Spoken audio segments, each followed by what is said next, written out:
It is me. Rightio. At last year's briefings, we spoke about communication and communication systems, but some learnings from last year and also some observations, as well as the Chief Officer's fourth theme about telling people that need to know and communicating well, has meant that we need to focus on communication again this year. So I'll just quickly run through some of the topics that we're going to cover up on. Radio communication systems, radio hardware, the radio language that we all use, our paging system, paging hardware, paging language, backup and support systems. So some big terms in there, but I'll try and keep it as basic as possible. Okay, so CFA and MFB run a 3-level communication system. Probably the three terms VicFire and Command and Fireground aren't new terms to everyone, but there's obviously a bit of a definition there. Can anyone tell me a bit more about what VicFire's role is in the picture of communication?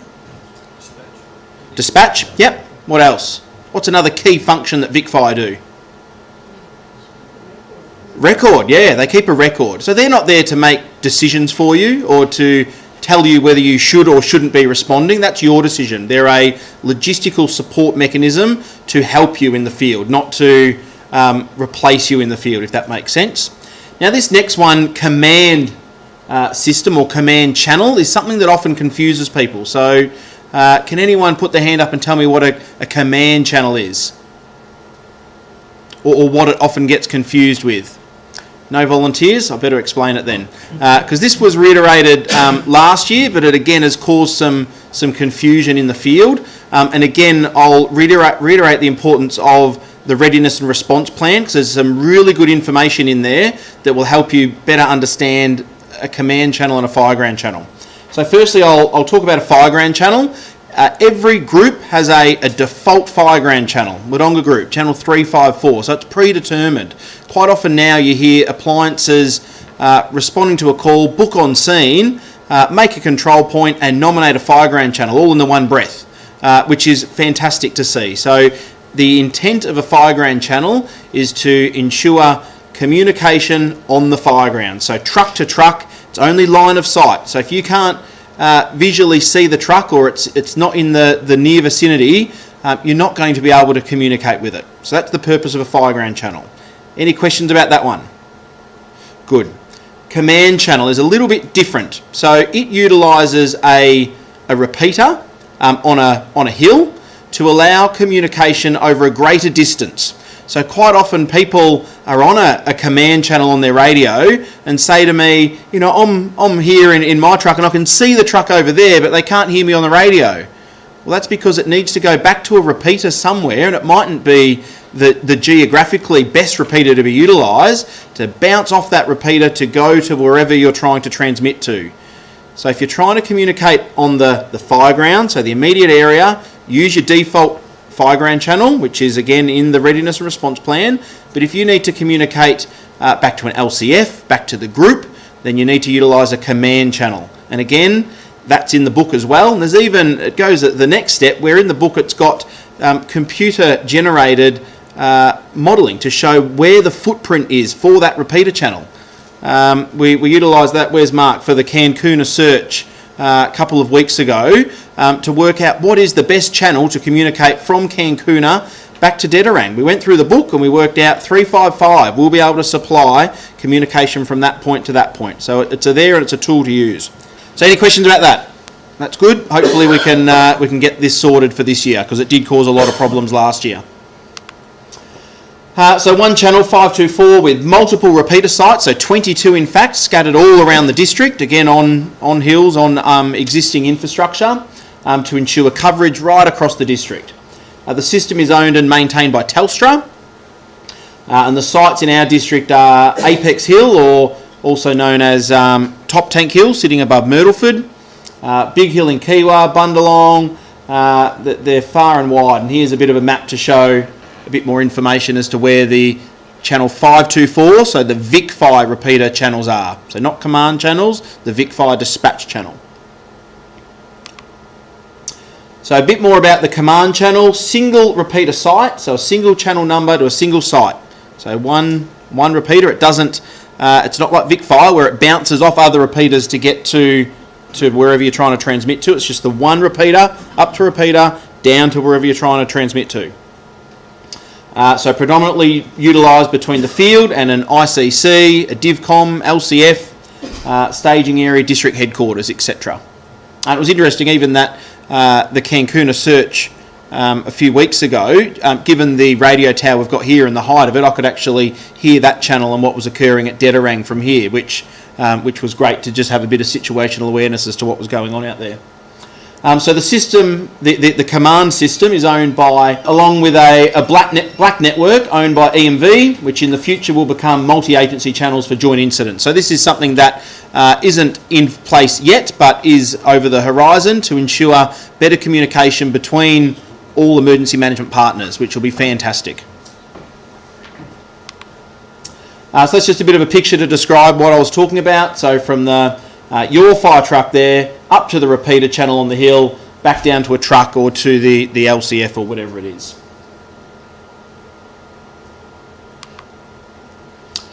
So command channels. So again, in the default communications plan, there's some that are already earmarked for particular groups. So they're already predetermined that the computer modelling shows that it will work in your group. So some of the channels are Jingellic on 404, Mount Barranduda, so they're all there and they're all in the book. And that's a bit of a map to show where they are. Oh, sorry, that's FFM. Sorry, that's what Gooch was just talking about. And again, they're in the book as well. So I definitely recommend people to have a bit more of a look at that to understand the various communication channels, and the Chiefs reiterated the importance of communication. So understanding what tools are out there for you to utilise. Fireground, point-to-point communication or truck-to-truck, line of sight, licensed by each respective organisation. And our fire channel allocations are there, along with 312 and 308, which are accessible, but you just need to get onto the RDO just to make sure that someone else isn't utilising it or it's going to be fit for purpose. Fireground, I think I've reiterated that enough. So that's the communications plan that's in all the books. That's what it looks like. I can see Jared already having a look at his. So it's all there for you. It's a great resource. So it talks through starting out, talking to VicFire, establish a control point, nominate what that Fireground channel is that you're going to utilise, and it provides all of the other means of communication that are available to you. Phone numbers back to LCF, all the radio channels. Radio language, really important. Think before you speak. You hear too often, sit reps that are actually word backs, and run it through in your head before you spit it out. Keep it simple, clear and concise. Follow the cheat sheet in each truck. So on all dashes of tankers, it's got this flow chart in it to help you get out what you're trying to communicate. New radios. All radios will be replaced within the next 5 years. Seems like they've only just gone in, but someone said the other day it was actually 5 years ago they went in. So they are going to be replaced. And then they'll have technological upgrades, digital systems relating to public safety and government contracts as well. The paging system. The state government has a contract with ESTA, the Emergency Services Telecommunications Authority, to provide the emergency alert system, which is the system that supports our pages. That network on behalf of CFA, MFB, SES and AV. So all those 4 agencies are using the emergency alert paging system that we currently have. The government contract is still to use the Alpha Legend Unification Pager, which is what we've all got now. The next instalment of a new pager is not due until next year, which isn't far away. It's going to be pretty much the same type of pager. It'll look exactly the same, but it'll have some improvements to the software and the behind-the-scene components to the pager itself. The logistics of how this changeover or rollout is going to occur haven't been finalised, but given that it's occurring, 18-19, hopefully we'll start to hear something soon about that.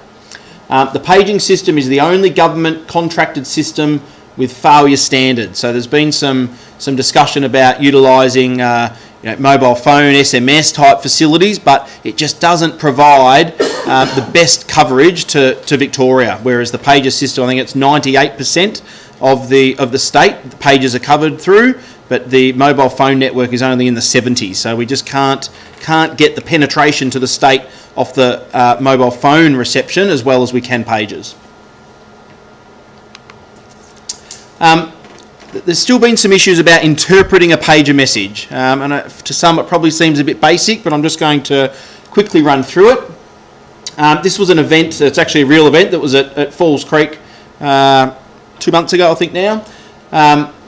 So the alert word at the front, it actually means something to a lot of stations. It might open station doors, it might set off sirens. So that's the key trigger word that obviously A means there's an event or a fire, and it does other things. That's the trigger for that. The next part of it, the F and the numbers, is a Vic Fire tracking number, which also then corresponds to the fire report. FCRK1 is Falls Creek Assignment Area 1. So I think I'm preaching to the converted now that we've had a Vic Fire dispatch system for a while, but each brigade area is divided up into sub-areas called assignment areas to work out what the best level of response is to particular areas. So for example, Wodonga, this side of the western side of Wodonga provides Wodonga and Wodonga West, and the east side provides response from Barranduda and Wodonga. So just to make sure that the community are getting the best response, it's divided up into assignment areas, and this one here is Falls Creek 1. HIAR is the four-letter mnemonic to identify what sort of event it is. So in this case, it's a high-angle rescue event, and the C1 means Code 1. So the only other abbreviation for this type of response would be HIAR-C3. So it'd still be high-angle, but Code 3. And that might mean that there's a different level of response depending on what the event is. A bit of additional information: female fallen over the side of the mountain, and then the location, corner of Wallace Hut walking track, and the Bogong High Plains Tourist Road, Falls Creek. The map reference, or the map type, so spatial vision, northeast, which is obviously what we'd all be operating on in District 24. The map page, 6047, the grid reference, Golf 11, and then also the six-figure grid reference for where that actual, and it's good that it's an intersection, or good that it could be an actual street number and name. You can actually pinpoint where that is. It doesn't necessarily mean that's where the job is, but that's the information the caller has given to say where it is, and the computer system at Vic Fire has pinpointed the six-figure grid reference. So that's the section in brackets, and the next part is probably one of the most important parts, other than knowing where you're going, is what other brigades are coming to your fire or your event. So in this case, it's Falls Creek, Tawonga, Technical Rescue Hume, isn't it? Technical Rescue Hume cap code, Mount Beauty Rescue, and the next one is an SES cap code for technical rescue as well. So it just gives you that information to start, if you're that incident controller or the crew leader sitting in the front seat, some additional information to start going through in your head, your size up, that we often refer to it as, to start your thinking about what other brigades or resources are coming to the particular event. Any questions about that? I'm trying to keep it fairly straightforward. So paging identifiers that are a bit unusual that might come up on your pager message. So SES rescues have one after mnemonic. So for SES, for Wodonga SES, it's WDGA1. So if it's an SES resource coming to, more often than not, a car accident, possible person's trapped, it'll have the number at the end of it. Tallangatta, SES, Tallangatta 1, and Swifts Creek 1. Aircraft are paged by their call sign or the airbase. So once aircraft come online under the predetermined dispatch, it'll also include the brigades that are coming and the aircraft that's been dispatched as well. So Air Ovens, Air Albury, and Air Benambra are the three examples there. The Upper Northeast Technical Rescue mnemonic for high angle confined space type events. The Technical Rescue Hume and the SES one I mentioned before. And you'll also get HVP, Hancock's plantations, for their mnemonics, for the Shelley plantation and also the Ovens plantation, that get paged to all code one or all grass and scrub fires within their risk area to their plantations. Backup systems. So there is also, other than the paging system, there is also the ability for each brigade to have 10 mobile phones linked into the alert pager message. So only for fire calls, not for administrative or stop messages. It's only for messages that start with that alert word that I spoke about before. So each brigade has an allocation of 10 of those, used primarily for members who don't have a pager. Only to design to receive primary alert message, not for secondary. Spectrum hubs. So this is a really important one that is either not fully understood or not, members that are on the Spectrum hub don't actually understand their role in Spectrum. So Spectrum is the facility that is the backup to the 000 system or the paging system falling over. So sometimes the computer system will have upgrades, mostly at night, and sometimes they have to disable the paging system to allow the upgrades to occur, and if that happens, they will dispatch fires or events to the Spectrum. So quite often for those that are on the Spectrum, you'll hear you have a conference call, please enter your PIN, and you often hear people, hello, all at once, and it's not very good for Vic Fire, or in the case if it's the 000 system that's fallen down, it's actually someone, not Vic Fire, reporting a fire, to all of a sudden hear 20 people say, hello, is anyone there? It's really important if you are on a Spectrum hub just to take a couple of seconds to listen. And if no one else is taking charge of that fire call, well then you need to step up. But it's not just a matter of taking the details down of the fire call, you actually need to do something about it. Whether you're the person that goes to the fire station to respond the truck, or whether you're the person that has the phone tree for your brigade or your group, and you can actually sit there and start to make sure other people are going to the fire station to respond the truck. And we often don't test that side of the system. We test people answering and ticking off that they're there, but we're not actually testing our systems to then respond ourselves to a fire. So there's 23 hubs in District 24 covering all of our brigades. Trunking, or SMR, the State Mobile Radio System, is a Telstra network still used by most agencies, predominantly by Forest Fire Management, but it is something that CFA still do utilise. It is independent of radio repeaters, has backup systems in place, and it's currently installed in the FCV, all FCVs have them, the FOV, ICCs and LCFs.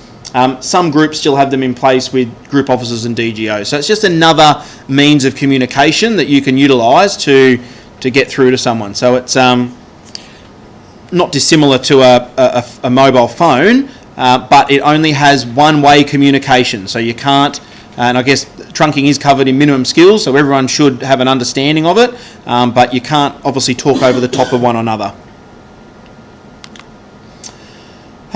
Information to the RDO. So it's really important to understand that the RDO, the roster duty officer, has a role to play in all fires, and it is not unheard of for the RDO to either request an on-scene mobile phone number or request a situation report over the radio to start that ball rolling, whether it might be for warnings. So to allow the RDO to paint a picture in his or her head about what the event is, to then put out a watch and act, or it might even be an advice warning. So if an RDO is trying to contact you, it's not just to be nosy or anything. They're actually well trained and after some information to do something with. If you have photos of the incident, the old saying, a photo says 1,000 words, that can mean a lot to an RDO. So if you're able to get that, send it to the RDO or email it to that email address there to make it actually meaningful. Please use your email or SMS on your phone and send it to the RDO24 anytime. So definitely write down that email address. I can see a couple of people now writing it down. Really good one to have to just get that situational awareness happening. So there's some typical photos of some photos that came in last year and the year before. It might be a list of you might have had a job that's escalated while you're there, and you've actually, to better manage resources on the fire ground, you've actually formed up strike teams. So for the district to enable better resource tracking, just take a photo of the bonnet of the FCV where you've worked it all out, or a bit of paper. Sorry, I wouldn't encourage that, but it does happen. But the bit of paper where we can actually start to track resources. Message forms. So that there means a lot too. The photo with the trees over it. So really important. Are there any questions? That's good. Hopefully everyone's full bottle on it. But if you don't want to ask in this forum, we'll be hanging around later, or talk to your ops officer if you have any more questions or anything you want. But again, I just can't reiterate enough the importance of the readiness and response plan. There is it's refined, but there is so much critical information in there to allow you to better do your job as a firefighter, as a crew leader, sector commander and strike team leader. So very important.